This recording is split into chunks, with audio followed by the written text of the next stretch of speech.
Thank you, Alvaro. I feel like I'm world dominating, not hospitality, but sure. Absolute pleasure to meet you all. Thank you so much for having me here. I think my critical discourse today is going to be surrounding what is happening in our industry, what the statistics are saying, and what the future looks like. I'm going to quickly introduce myself. My name is Eljesa. I am originally from Kosovo and moved to the UK as a refugee when I was quite young. I studied law, family and child law specifically, and dropped that degree to go and wash glasses in an arcade. For the last 10 years, I have made it my absolute goal to dominate the UK hospitality industry by bringing up other women with me. Now, am I succeeding? Not yet. Am I trying? Yes. Do I sometimes want to burn it all? 90% of the time. But I think it's critical and it's enthralling for me to see and be in the same room as the next generation of leaders and have these conversations. So, in the last 3 years alone, I have won over 20 awards for the work I've done in the industry surrounding women empowerment. In 2023, I won the UK's biggest award, which is the Acorn 30 Under 30, which is gifted to the 30 most successful and game-changing people in the hospitality industry in the UK. What has that meant? My life has become more difficult. Because everyone seems to think I know it all now, and I don't. I'm also figuring it out. It's also terrifying sometimes, but this is what I've found so far. On top of my work for female empowerment, I also do a lot of charity work. My key charities that I work with surround mental health for those within the industry and supporting those in the industry, mental health charities for people struggling with addiction and abuse within the industry. I work very closely with a homeless shelter for women and children who have left domestic abuse households and drug violence. And non-alcoholic charities, working with the industry to create a healthier and better industry for the next generation. These are some of the awards we've won in the last few years. We do quite a lot of work with tech as well, which is hugely advancing within our industry, but hugely underrepresented by women. So, this conversation today is not going to be me speaking at you. I want to have a discourse. I want to be asked questions, and any question that you think is an uncomfortable question is the right question to ask. These are the statistics of hospitality and tourism. Only 7% of CEOs in our industry are women. Over 40% of that 7% are white women, middle-class white women. That just goes to show that the gap is still way too large. Now, the pay gap is also a huge problem. Men on average are paid more than women, and on top of that, minority women are paid less, even further. Bless you. Only 28% of women are at board levels, which is not enough. There is a huge underrepresentation. So, this is where I come in. What am I doing in the industry to change this? Now, if you ask me over dinner, I will tell you I'm burning up. If you ask me in this room, I will tell you that I am constantly knocking on doors, I am having conversations, I am having debates, I am shouting about the changes that are needed in our industry. Over 60% of CEOs are men over the age of 50. There's nothing wrong with that. They may be great, but our industry does not look like what it once did when they started. And this is why the change for the future of hospitality is critical. And how are we doing that? The first step is to ensure that you are seen and heard. You have to create your own brand. Who are you? What do you represent? We are not all going to fight the same battle. Not everyone in this room is going to be as loud, as annoying, as aggressive as I am. And I don't want everyone to be. We cannot mirror each other. We have spent decades mirroring men, trying to be like them, to achieve the same status as them. We can now not begin mirroring each other for change. It doesn't look like that. It looks like me and you having different conversations to bring the same change about. This is what it looks like now. So, this is the developed market, in hospitality specifically. Markets that have already been developed, bigger brands, groups that have been there for a long time, still face a lot of stagnation in promoting women. Whereas in the emerging markets, that line is going up rapidly because people want change. People want to see something different. New and evolving brands want to see the next generation of leaders do something differently because our system is broken. What has worked for so many years no longer works. What has been catered to for so many years is no longer a requirement. People want different things. People want to see change. These are statistics from 2024 Women in Work report. This is solely in the US. This is not the UK, this is not Europe. The fact that the US is doing somewhat better than us terrifies me. I'm not gonna lie. Like, you know? And I've been to the US. It's not nice for me. At director level, there are equal women and men in the US. Now that's great and that's fantastic. But unfortunately, that equality is not equal on all accounts. Because it's 50% of women, but over 60% of that 50% of women are white American women. It's another underrepresentation. And we can spend hours and days and weeks going into the nitty-gritty of what do we look at? What change do we begin with? And that's why we need more people at the forefront having these conversations, because not one person can tackle all of these subjects. I cannot represent an ethnic minority that I am not a part of. I can be an ally for that, but I cannot hold those discourses. I cannot feel their pain, their struggles, their difficulties. I can tell you what I've experienced, and I will very soon. It's got a really interesting story that happened recently. Didn't enjoy it. But then you go into women at conferences, women in leadership at conferences, and the number is so low. I do a lot of public speaking, I do a lot of talks, I do a lot of university lectures, and I'm usually one of only 2 or 3 women there. And I often see 2 or 3 women are dressed in a dull suit that looks like they got it from the same shop as all of those other men. Because we still internalize the fact that to be powerful, we have to emulate men. And that really is not the truth. I am a prime example of that. It's terrifying. Again,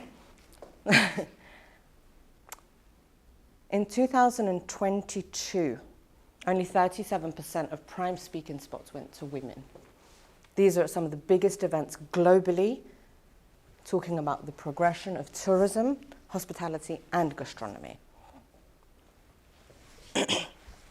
But whilst we have more women speaking on stages, we have less women moderating these conversations. We have less women leading these discourses, meaning that although we are now participants, we are still not leading the discourse enough.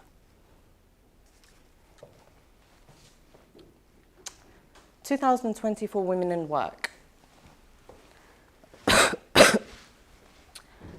There is, in the UK, something that we discuss openly surrounding the industry called the broken rung, which means that we see promoting women as a whole the only thing that needs to be done.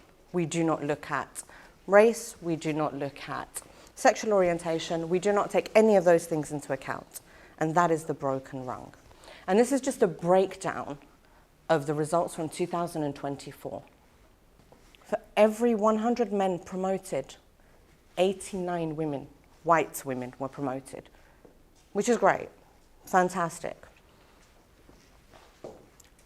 For every 100 men promoted, 99 Asian women were promoted, which is phenomenal.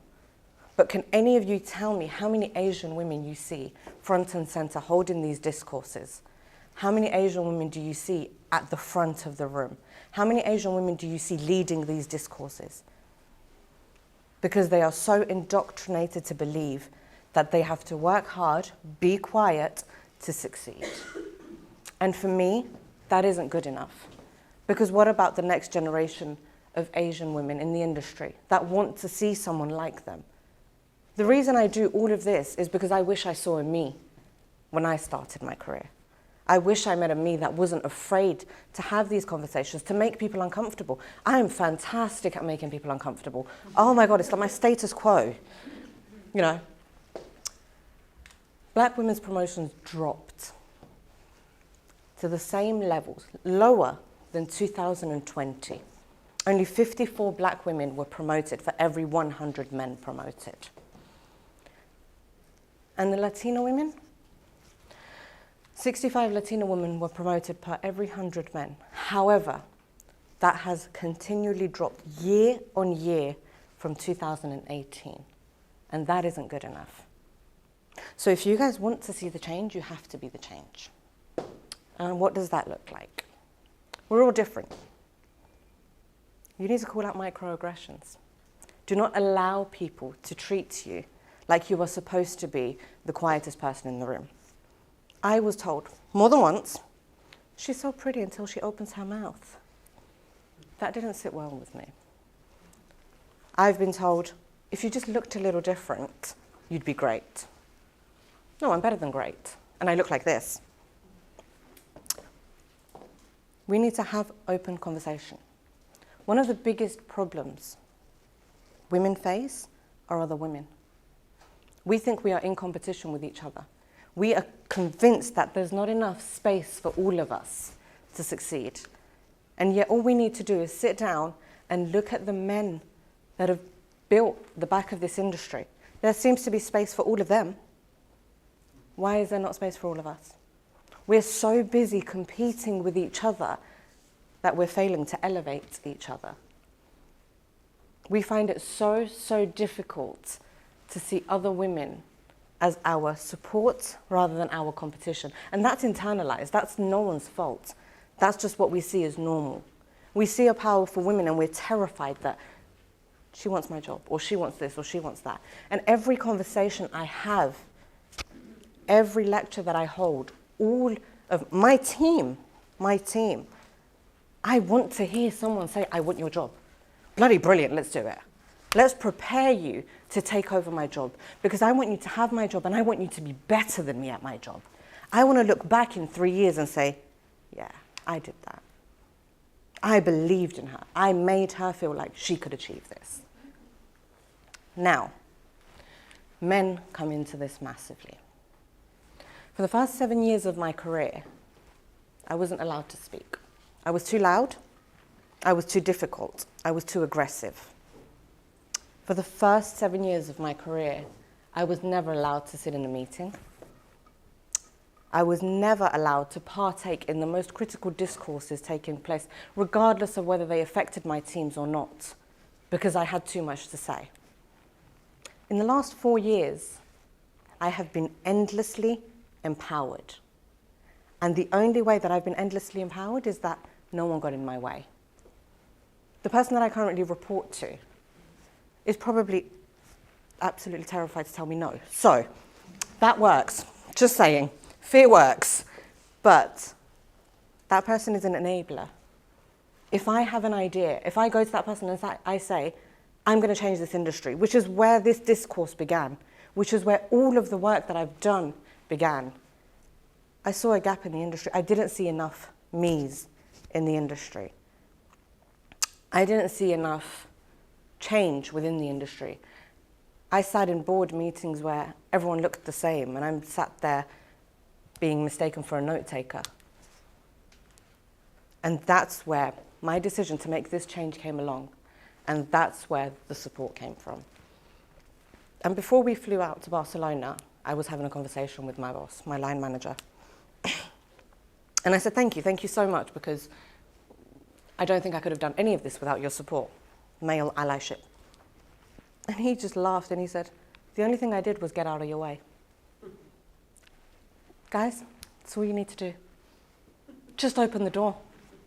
We do not want you to fight our battles for us. We want you to understand them. We want you to empathize with them. We don't need you to fight our battles. We need you to be okay with being uncomfortable in those rooms by supporting us. If you believe that whoever your counterpart is in that room, whatever woman you're sat in that room with, if you believe that that person is correct, we need you to have the strength to say, actually, do you know what, she's right. I wish someone would have sat down in one of those rooms and said, actually, dude, you might want to hear what she has to say. She's not a complete idiot. And it takes one person to do that. It takes one ally to do that. Because I promise you, at this stage of our industry, one man's voice is still going to be heard louder than 5 women. And that change can only come from men being allies for women.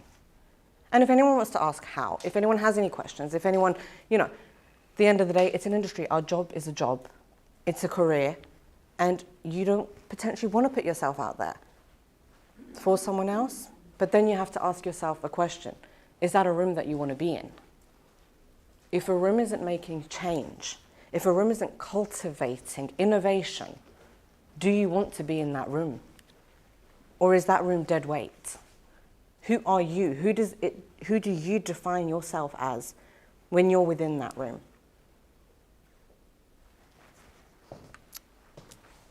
Not sure if no, I didn't, because I'm brilliant. I want anyone in this room to ask me what they think might be the most uncomfortable question surrounding this topic.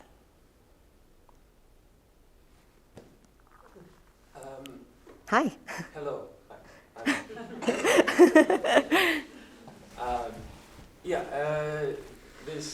This thing that you said that the way that men in this situation can help is through empathy and, as you said, getting out of the way. However, at least from my point of view, in many cases, I see these discourses, or in general, these conversations tend to villainify men, or tend to put them in a darker light. Of course. And then I ask myself, how do I feel empathy for someone? Yeah.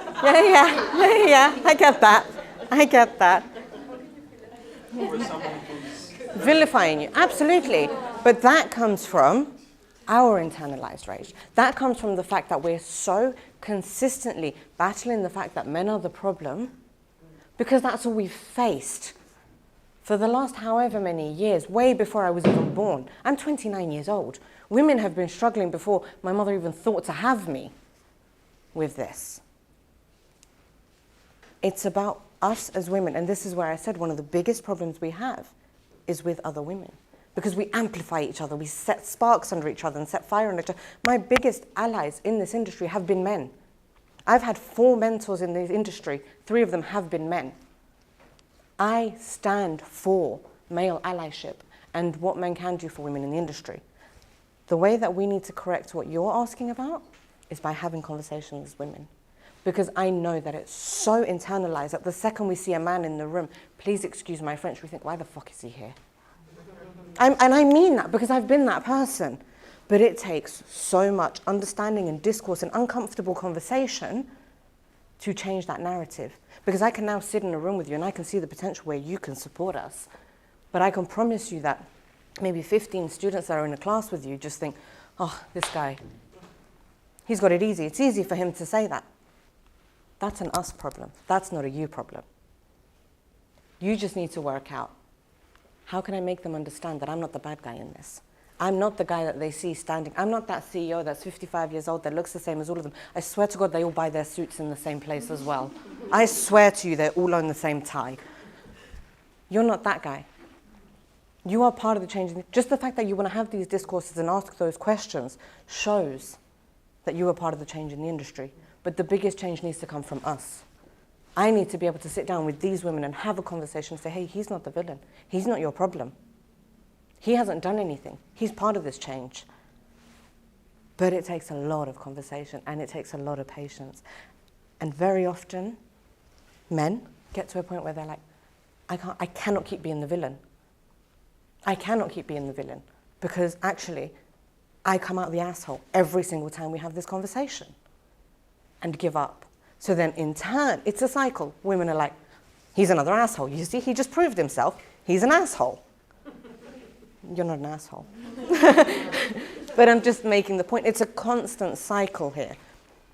And the only way that cycle needs to be broken is by women ourselves. Any other questions? Hi. Well, I was reading about the topic a while ago, and I found out how people generally think that we want to be mothers, for example. That's why maybe we don't get like in higher positions in our career because they think in advance that at some point we will become mothers and we will take care of our home and their. But for me, it's like.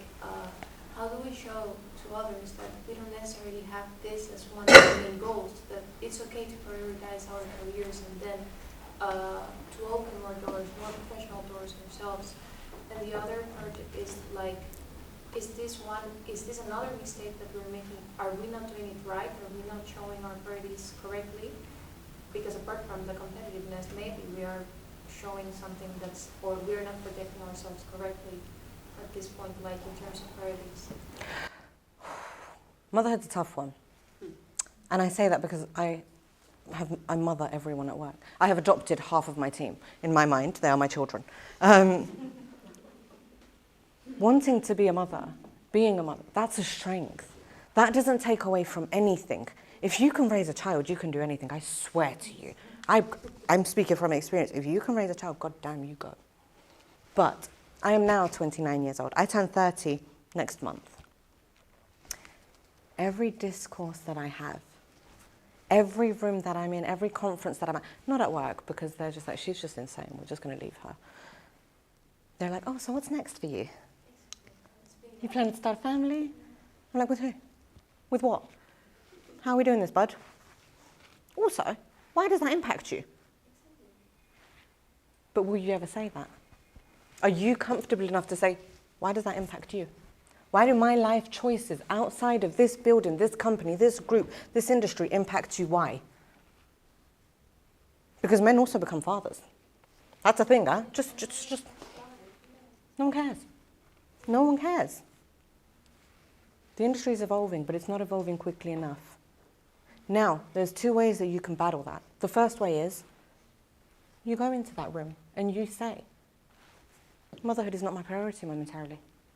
My career is at the forefront of my mind. And be very open and honest and have that discourse. That's my approach with things. I'm very honest, sometimes a bit too honest. Need to work on that. The flip side of that is, that doesn't take away from my capabilities. If anything, it makes me more capable because mothers are some of the most powerful people in this world. What I do outside of here that doesn't impact your business, it's not for you to be concerned about. We're moving into an era of hybrid work and everyone's working from home. No one sees each other anymore. We don't know what everyone looks like. See me in 3 years, I've put on 27 kilos and I cut my hair off. There is flexibility now. We are not tied, and this is sorry, I get super passionate about this because I'm just like, we need to be part of this change. We need to say, my choices outside of how I manage your business, outside of this industry, outside of this corporation, doesn't impact you in any way. I will still be the highest performing, the best at what I do. And that doesn't impact your business in any way. So it's completely up to you. But those are your two key options. The first one is tackle it head on. Actually, this isn't at the forefront of my mind. I am looking to drive my career further. I want to evolve professionally. And now when you do that, you'll be met with, oh, she'll change her mind in a few years. You don't worry about a few years. Let's talk about the now. In a few years, I could burn your building down if you get on my nerves enough. Dude, you know, balance. Let's talk about the here and now. Or the flip side of that is, it doesn't impact you from the outset. But then that's when you have to be careful within an industry as a whole, and not just women, overall. If you can't pick and choose what you don't talk about. My choices of motherhood are nothing to do with you, but I'm going to tell you every week who I'm dating and when I saw Harry. Can't do that. You've got to create those boundaries and figure out where your lines are. And that's why, for me, it's complete honesty. Because I'm like, that happened, this happened, that happened. You know, I'm 29 years old. I've already raised a child. So I know how difficult it is to raise a child and work. And study. I was studying at the time too when I first started my career. But I did it, and look at where I am now. Again, 29 years old. I've already done it. I am living proof that raising a child doesn't impact anything. It makes you more organized. Geez, my organizational skills are brilliant. So I need to get that, we need to go to school, got after school club, need to go to there, need to go to that meeting, figure it all out, let's make it happen. Super women. And that's what we are. But also, you need to have a conversation. What gives? At what point does it give? You know, I had to have that conversation. I cannot do it all. I am one person on my own. It's okay to ask for help. And that's also something we need to learn. It's okay to ask for support from the people that you work around.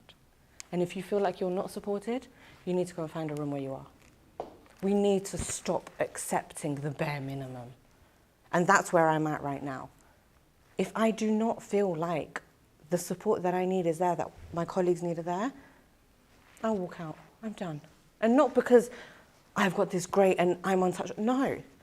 But because we've spent so many years just accepting bare minimum, that cannot be who we are anymore. If we really want to make a change for the next generation, we cannot keep accepting the bare minimum because that's what they're going to give us.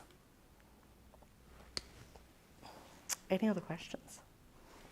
Hi. Hi. I just wanted to, just one comment and one question. I think you said it was 7% of studios in hospitality that for women. UK. 2023 report. I don't know about the UK, but here when you look at the tourism and hospitality schools, the huge majority of students are women, which I think makes this data even more frightening because in some other industries, women are underrepresented because you look at the school and they are also underrepresented, Yeah, right? from the start. But in our industry, I think it makes it even more Scary. right? And then my question was, so here, of course, we follow the students since their very first professional experience in hotels, right? I think, and it's my opinion, that at the very beginning they do have the same opportunities, women and men, when it comes to starting your first internship. No, yeah, of course. So I wanted to ask you, at which point of the career do you think it actually gets tough? Honestly, and I'm experience-wise and through the discourses that I've had, I'm part of a lot of kind of women hospitality groups within the UK. Mid-management. That's when things start getting tricky because, exactly to your point, that's when we've left internships, we've done the youthful, we've done the waitressing, we've done the receptionist, we're fantastic at that. But now she's at an age where she might want a child. Now she's at an age where she's going to start talking too much, she's going to make things difficult, she's going to have different opinions. The fear as well in men of, I don't know what she's thinking. Whereas it's so easy to create a mini-me, raise him and be like, buddy, you're next. I'm going to go. We scare the men that have been in this industry for so many years. Mid-management is the point. And that's where I faced my biggest difficulties.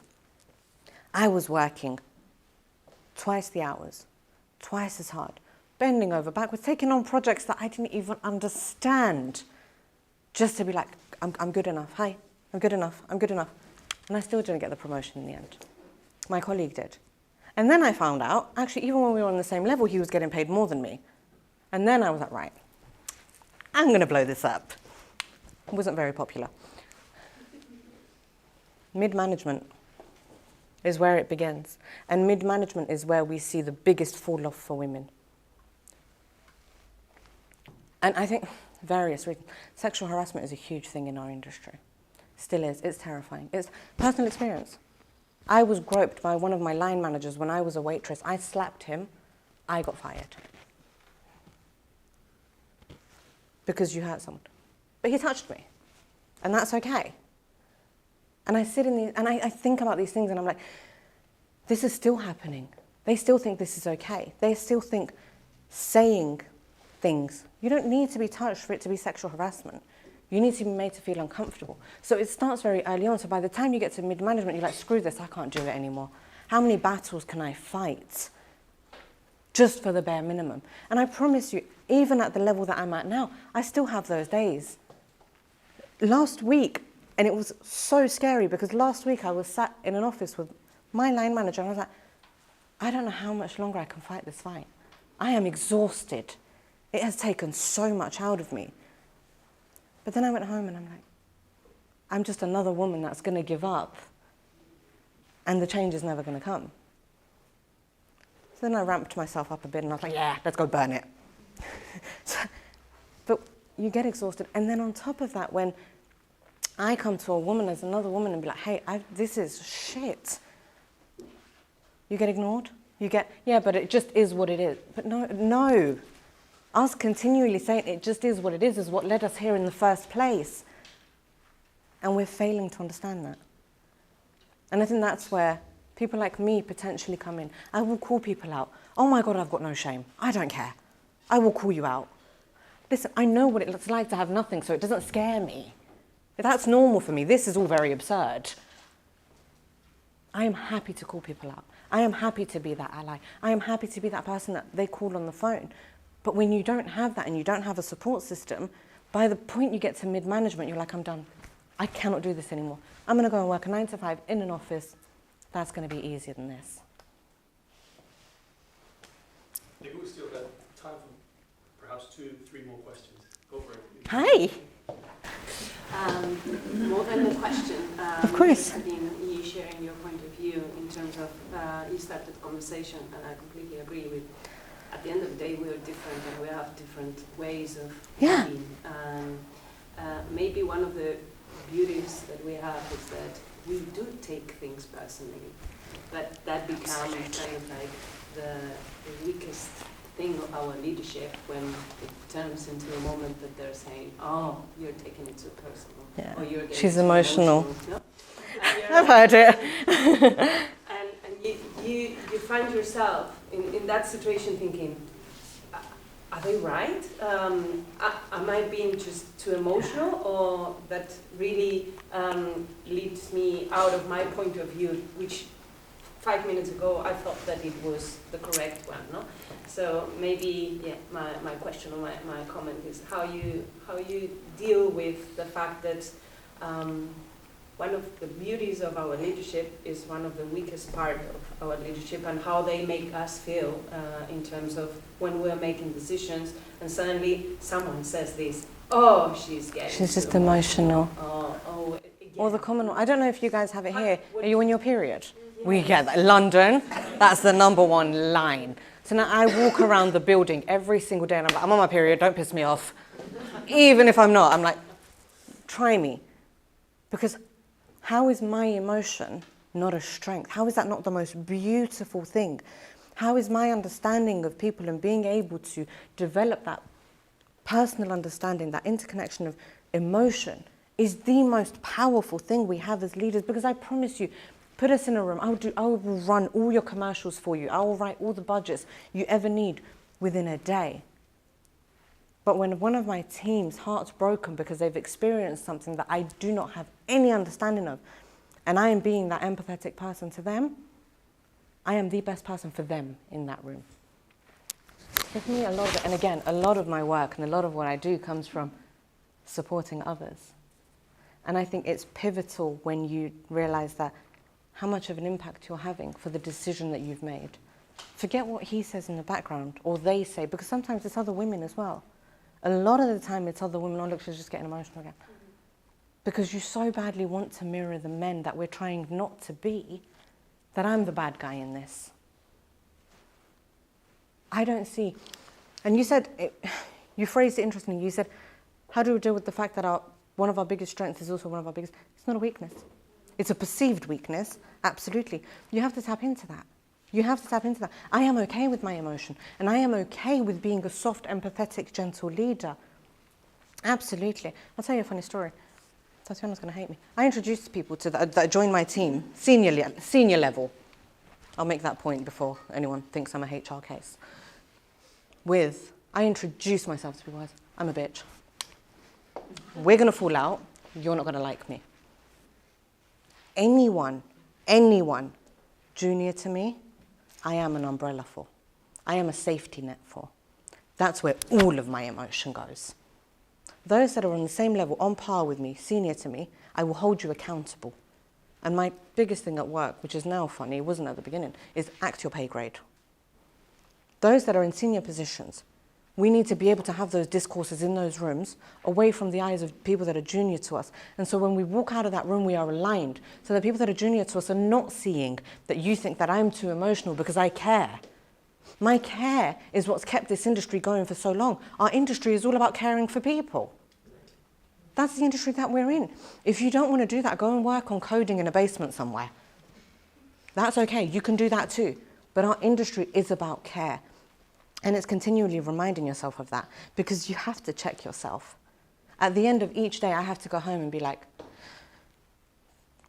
what was today? Did I act out of character? Where did I go wrong today?